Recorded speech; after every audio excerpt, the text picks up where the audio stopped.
એરંડાના બીજમાંથી cyanide કરતાં પણ વધુ ખતરનાક ઝેર બનાવીને નિર્દોષ લોકોને મારી નાખીને આતંકવાદ ફેલાવવાનું જે આખું કાવતરું હતું, બાયોટેરિઝમનું આખું જે આ કાવતરું હતું, તેના મુખ્ય 3 આરોપીઓ આઝાદ શેખ, ડોક્ટર અહેમદ મોહિઉદ્દીન સૈદ જિલાની અને મોહમ્મદ સુહેલ વિરુદ્ધ અત્યારે ચાર્જશીટ દાખલ કરવામાં આવી છે.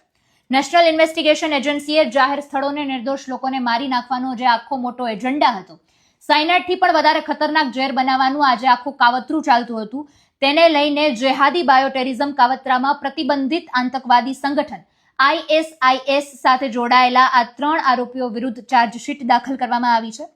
અમદાવાદ સ્થિત NIAની સ્પેશિયલ કોર્ટમાં UAPA એક્ટ, BNS અને આર્મ્સ એક્ટની સંબંધિત કલમો હેઠળ આ ચાર્જશીટ દાખલ કરવામાં આવી છે. એરંડાના બીજમાંથી સાયનાઇડથી વધુ ખતરનાક ઝેર બનાવવાનો પ્રયાસ કરી મોટા આતંકી હુમલાનો આ ઈરાદો હતો અને એમનું જે આખું ષડયંત્ર છે, એ ષડયંત્રનો નાશ કરીને આ 3 આરોપીઓની ધરપકડ કરવામાં આવી હતી અને હાલ તેમની વિરુદ્ધ ચાર્જશીટ દાખલ કરવામાં આવી છે. નમસ્કાર.